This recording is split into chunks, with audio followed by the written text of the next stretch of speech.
Bonjour à toutes et à tous. 2 000 milliards d'euros, c'est le montant du PIB qu'on nous a annoncé pour l'année.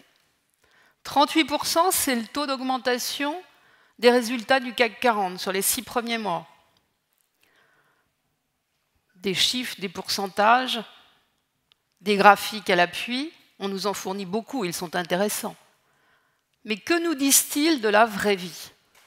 Que nous disent-ils du bien-être des hommes et des femmes, des pollutions qui augmentent, de la déréglementation climatique, des ressources dont on use et dont on abuse? Depuis 50 ans, on a bien oublié que toute activité a un impact social, environnemental. La RSE, la responsabilité sociale des entreprises, c'est tout simplement ça, se préoccuper des effets que les entreprises ont sur la société. Pas seulement pour réparer, faire payer le pollueur, mais pour anticiper, pour éviter les impacts négatifs et pour produire sans détruire. Il y a 2 ans, effectivement, 4 membres du gouvernement m'ont demandé de travailler sur cette notion de RSE en compagnie de Xavier Drago, qui est directeur du développement durable à Air Liquide, et Éric Molinier, président du SAMU social. En substance, le gouvernement nous a dit « Nous avons le sentiment que cette notion de RSE prend davantage d'importance dans le management des entreprises et que nos concitoyens y sont beaucoup plus attentifs. » Donc, on vous donne 6 mois, travaillez sur ce sujet, allez voir qui vous voulez, repérez les bonnes pratiques et revenez vers nous avec un rapport court et des propositions concrètes. Nous avons réalisé un peu plus de 200 auditions. Nous avons bien sûr vu des directions d'entreprises et à chaque fois les représentants des personnels de ces entreprises. Nous avons vu des spécialistes du sujet, ils sont nombreux, nous avons rencontré des agences de notation, nous sommes allés bien sûr à Paris mais aussi en province, nous avons vu des petites entreprises, des petites organisations et des grandes. Nous sommes allés à Genève voir l'Organisation internationale du travail, à Bruxelles voir le commissaire européen qui travaille sur ces questions. Et de tout cela, nous avons tiré une première idée force. S'il n'y avait qu'une chose à retenir de nos travaux, c'est cette idée-là. Il faut favoriser une culture de performance globale. Il faut cesser de scinder d'un côté les aspects financiers et de l'autre l'extra-financier, c'est-à-dire le social, le sociétal, l'environnemental, la gouvernance, tout ce qu'on met derrière le S de RSE. Il faut donc réconcilier ces 2 notions et faire en sorte que les forces, les faiblesses, les risques, les opportunités d'une entreprise soient appréciés en tenant compte de tous ces enjeux. Et ça, il faut le faire, on ne peut le faire que par le dialogue.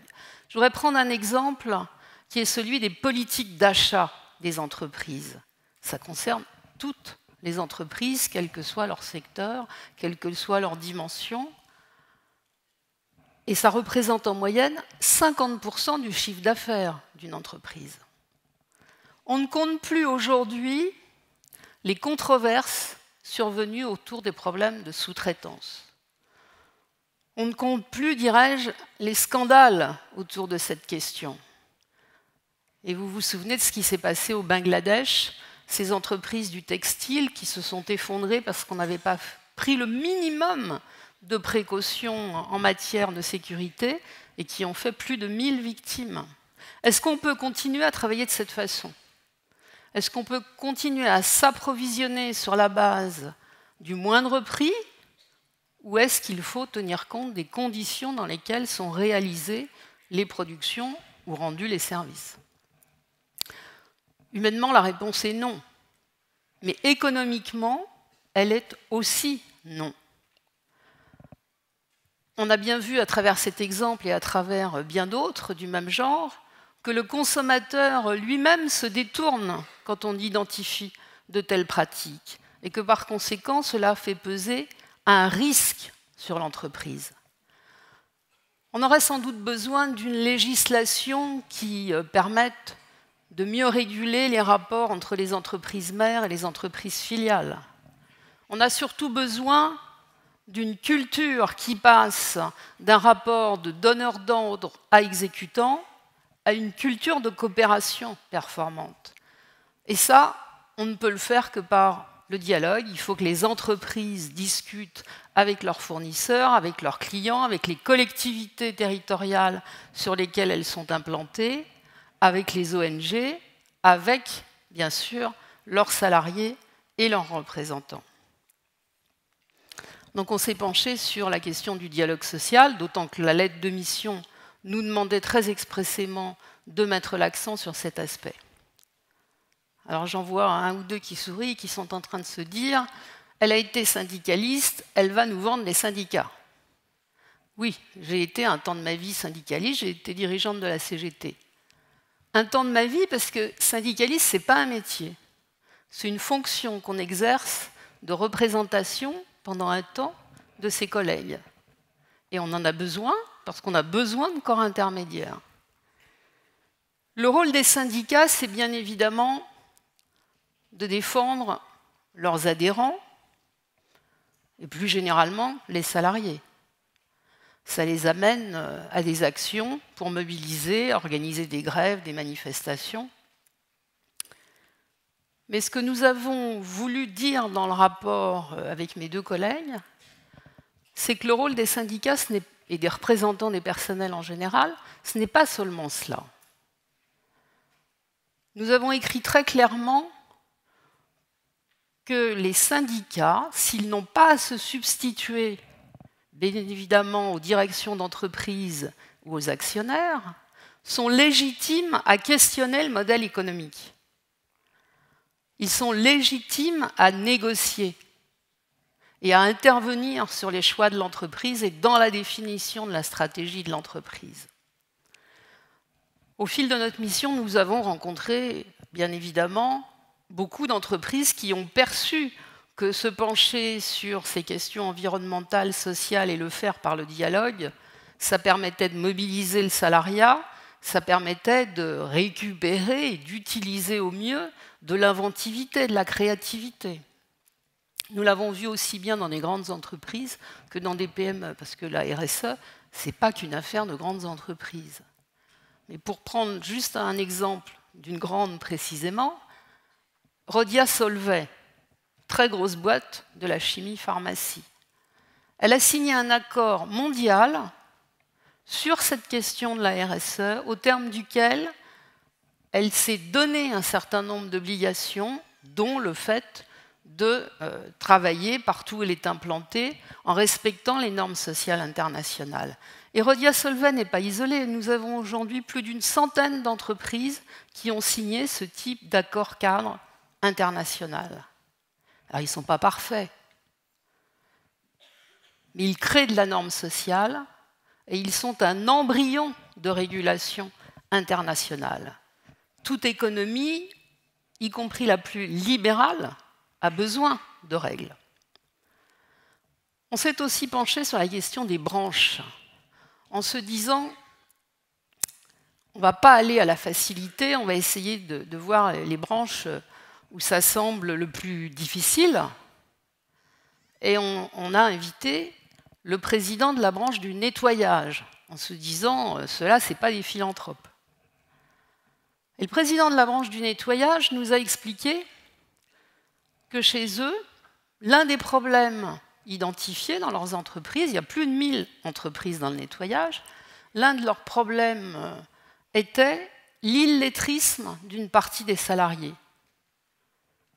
Du personnel illettré qui est amené à utiliser des produits nocifs, cela pose des problèmes en matière de sécurité pour eux-mêmes et pour le service rendu. Et donc il nous a dit, on a mis sur pied des programmes de lutte contre l'illettrisme, et il en tirait lui-même la conclusion que ce progrès social était quelque chose de positif, de bénéfique pour l'entreprise, notamment en matière environnementale. Je pense que cette question des branches est tout à fait cruciale. Et pour ce qui concerne les indicateurs de la RSE, nous avions proposé que ce soit à ce niveau-là qu'on discute des indicateurs. C'est un sujet, les indicateurs de la RSE, qui rejoint complètement l'indice de positivité dont on ne parlait pas encore à l'époque. Les branches, c'est le bon niveau, parce que les problèmes sont différents d'un métier, d'un secteur, pardon, à un autre. Il est clair qu'entre la chimie et la banque, ce n'est pas les mêmes problèmes environnementaux, et souvent, ce n'est pas les mêmes problèmes sociaux non plus. Force est de constater, malheureusement, là-dessus, c'est qu'il n'y a pas eu de branche qui s'est mis autour de la table pour négocier. Vous avez vu que depuis des mois, on nous parle du code du travail, le gros truc obèse, là. Il faudrait organiser un bing-bang et lui substituer la négociation. Ben là, en l'occurrence, je suis obligée de constater que toute la négociation était ouverte et qu'il n'y en a pas eu. On s'est évidemment intéressé aussi à la question de l'investissement. Parce que orienter les flux d'épargne vers les entreprises les plus responsables, ça peut constituer un levier formidable. Là-dessus, on a une grosse expérience en France en matière d'ISR, investissement socialement responsable, et c'est même une spécialité très reconnue parmi les gestionnaires d'actifs dans le monde. Le problème, c'est de passer d'une démarche de spécialiste à une démarche qui est un peu militante, finalement, à quelque chose de beaucoup plus général. Et de ce point de vue, il nous a semblé qu'il fallait inciter les investisseurs institutionnels, les fameux zinzins, à investir dans les entreprises responsables, qu'on pourrait utiliser l'assurance vie aussi, qui bénéficie d'une fiscalité dérogatoire, qu'on pourrait lier au fait que les assureurs investissent davantage dans les entreprises éthiques. Et puis il y a le problème de l'épargnant lambda, comme vous et moi, qui a bien du mal à s'y retrouver au milieu d'une multitude d'offres. Et là-dessus, on a suggéré de bâtir un indice unique, un label unique sur l'ISR. Là, c'est en très bonne voie, puisque les pouvoirs publics se sont mis autour de la table avec les professionnels et les parties prenantes, et que le label, porté par les pouvoirs publics, va sortir. Sur tout ça, on voit bien qu'on est dans les changements culturels. Et les changements culturels, ça s'accompagne. Ça s'accompagne en particulier par la formation. Nous avons en France un formidable dispositif de formation professionnelle continue et nous pourrions davantage l'utiliser pour former les salariés, leurs représentants et le management. Force est de constater aujourd'hui que pour ce qui est des formations techniques, on a des choses extrêmement pointues et efficaces, mais tout ce qui est hors technique est quasiment absent ou très schématique. Et puis, on a notre système de formation initiale. Et là-dessus, nous avons interrogé pas mal de grandes écoles et d'universités. Il se passe globalement quand même assez peu de choses. Ou alors, c'est des choses en plus, encore une fois, à part de l'économie. Donc, toute la question, c'est comment on peut réinsérer toute cette dimension de développement durable dans nos cursus de formation. On a rencontré une école, Audencia, qui est l'école supérieure de commerce de Nantes, qui fait ça très très bien. Nous avons vraiment la conviction qu'il faut que l'on forme au métier, que ce soit dans le transport, pour le bâtiment, pour le marketing, en réintégrant ces notions d'environnement, de social, de façon à ce que ça inspire la façon d'exercer son métier et de le réinventer en permanence. Alors, à la fin de mon histoire, bien sûr, vous vous dites, les trois auteurs ne sont pas totalement satisfaits de l'usage qu'on a fait de leur rapport et de leurs 20 propositions. Je confirme. Des propositions qui ne s'adressaient pas qu'au pouvoir public, d'ailleurs, puisqu'elles s'adressaient aussi aux entreprises. Mais, nous l'avons constaté depuis, un certain nombre s'en sont emparés, les choses avancent. Donc je dirais que nous sommes sur la bonne voie, mais que nous devons encore passer de démarches qui sont ou réglementaires ou optionnelles à une démarche beaucoup plus systématique. Et donc notre enjeu, il est là, dans la systématisation, placer l'économie positive au cœur des entreprises. Il faut que ce soit vraiment de toutes les entreprises, aussi bien dans le privé que dans le public, bien évidemment. Je pense que vous êtes comme moi, que vous avez le souci de ce que vous laisserez à vos enfants et vos petits-enfants, et que j'ai oublié de vous passer la diapo sur l'ISR